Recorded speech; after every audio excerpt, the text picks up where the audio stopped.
Je suis le capitaine Kouliati Prosper de la 17e promotion de l'Académie militaire Georges Namanou de Pau en service à l'état-major de l'armée de l'air. J'ai été arrêté dans la journée du 2 janvier 2026 suite à une tentative de déstabilisation contre le pouvoir en place. Une histoire plus qu'intéressante.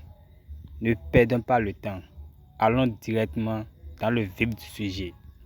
Chers téléspectateurs, téléspectatrices, aucun pays ne peut pas se développer sans le pays n'est au top de la sécurité. Sur la sécurité, c'est très important. Parce que quoi qu'en soit, tu auras toujours des ennemis, tu auras toujours des ennemis. Tu ne veux pas que tu développes, tu ne veux pas que ce que tu commences va finir. C'est la raison pour laquelle la sécurité, c'est très important. Vous savez que sans la sécurité, coup d'État qui a été déjoué au Burkina Faso, ça va passer facilement. Parce que le gars en question, le PR même en question, ils savent que la sécurité c'est très important. C'est la raison pour laquelle, dès le départ, quand il est au pouvoir, il investit beaucoup dans la sécurité, les matériels qu'il faut, tout pour la sécurité. Oui. Voici un monsieur qui est le l'auteur, qui est au top, lui aussi, il a été arrêté. Il a fait un grand témoignage, une grande révélation. Vraiment, la sécurité, c'est bon. La sécurité, c'est très important pour son pays. Donc, je vais vous montrer la vidéo. Et vous allez regarder la vidéo de début jusqu'à la fin. Écoutez comment les choses ont été planifiées. Depuis, c'est pas aujourd'hui qu'ils ont commencé, c'est pas un mois, 2 mois, non. Ils ont commencé ça depuis un an, pas à pas, jusqu'au jour où le coup d'État a été. Mais grâce à la sécurité, grâce à la technologie, ça a été déjoué. Regardez la vidéo et donnez-nous votre avis dans le commentaire. Merci. J'ai été contacté il y a 2 semaines par le lieutenant-colonel Paul-Henri Sandaogo Damiba avec un numéro du Togo.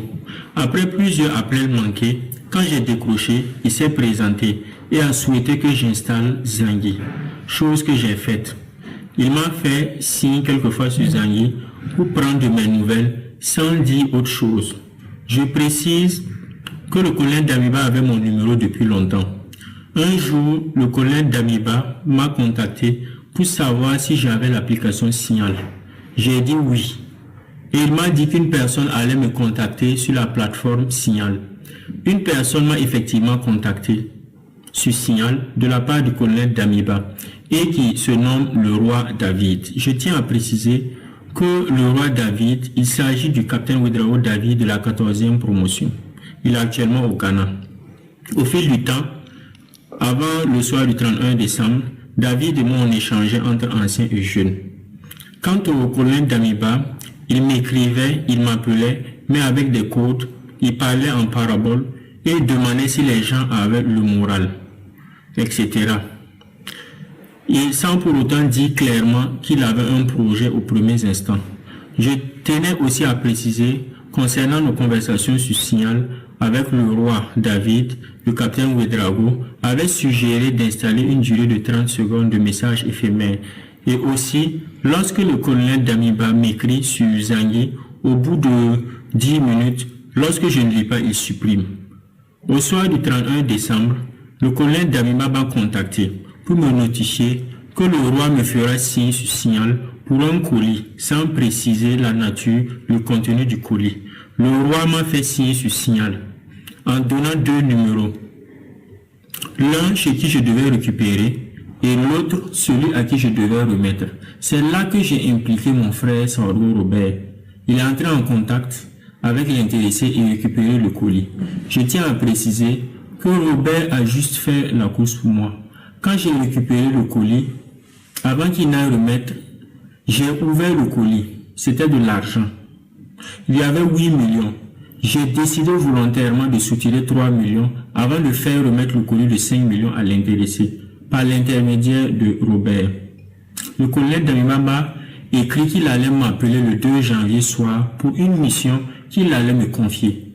Effectivement, le 2 janvier soir, comme promis, le colonel Damiba m'a appelé pour dire que le colis était à partager entre David et moi. Et la mission qu'il voulait me confier était de couper la tête du pasteur. Je tiens à préciser que le pasteur, il s'agit du capitaine Passéré, commandant la base des drones de Stapone. Une fois la tête du pasteur coupée, les drones allaient être inopératifs pour que des unités puissent entrer en action, car selon le colonel Damiba, l'obstacle était la base des drones de Stapone. Depuis sa position, le colonel Damiba avait installé son PSC, dont il était en contact avec des gens, et lui seul les connaissait, à qui il avait attribué des rôles. Moi et tout l'ensemble des missionnaires devraient passer en action le 3 janvier 2026 à 23h, selon les horaires du colonel Damiba. Je demande clémence à son excellence le capitaine Ibrahim Traoré, à la population et à toute la hiérarchie militaire. Sur le site du mémorial Thomas Sankara.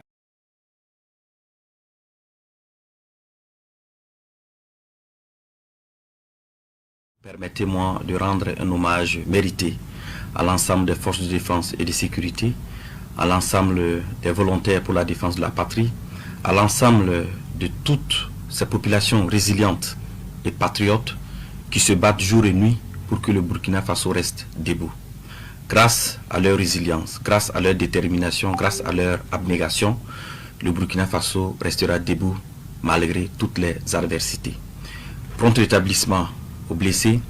Pour ceux qui nous ont quittés dans cette guerre d'honneur, je réitère l'engagement ferme du gouvernement à ne jamais les oublier. Que la terre libre du Burkina Faso leur soit légère.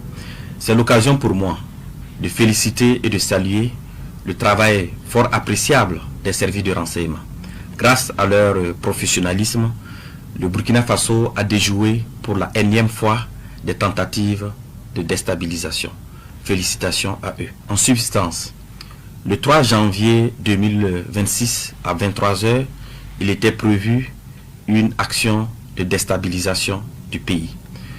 Cela allait se faire par une série d'assassinats ciblés des autorités civiles et militaires, en commençant par la neutralisation du camarade capitaine Ibrahim Traoré, chef de l'État, président du Faso, soit à bout portant, soit par une action pour miner son domicile. Après cette action, devrait suivre une action de mise hors service de la base drone et une intervention militaire terrestre des forces extérieures. Les acteurs impliqués pour une question de confidentialité et aussi pour éviter de compromettre l'efficacité des enquêtes, nous allons citer seulement l'acteur principal. Il s'agit de l'ex-lieutenant-colonel Paul-Henri Sandaogo Damiba. Alors, il a eu pour mission clé de concevoir et de planifier les actions, de rechercher et de mobiliser les fonds, de recruter des populations civiles et des militaires. Les militaires avaient pour mission de coopter d'autres militaires, de mettre en place des groupes d'action avec des missions bien déterminées. Et les civils devraient mobiliser des populations, leurs adeptes, pour que après l'action militaire, ils puissent mobiliser leurs adeptes pour pouvoir soutenir l'action militaire. Ce qui est important aussi d'apporter comme élément d'information auprès des populations, c'est les sources de financement. Il s'est de souligner qu'une bonne partie du financement provient de la Côte d'Ivoire, dont la dernière opération s'élève à 70 millions. Alors, je tiens aussi à souligner que les interpellations se poursuivent, ainsi que le démantèlement des réseaux.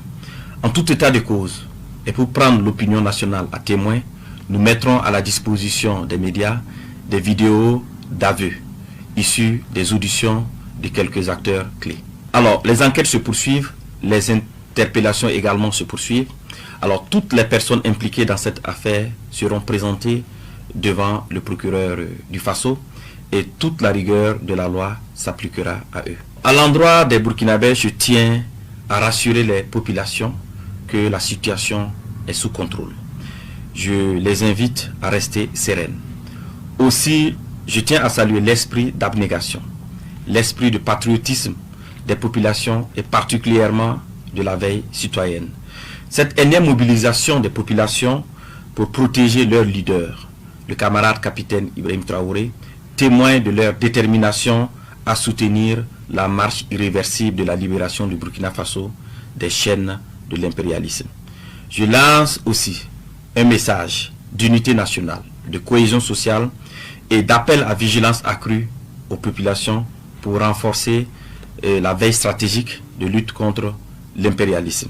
C'est l'occasion pour moi d'appeler l'attention des populations à faire montre de discernement dans leurs activités quotidiennes pour éviter d'être auteurs ou co-auteurs ou complices des projets funestes de déstabilisation de notre pays en dénonçant tout comportement au numéro indiqué.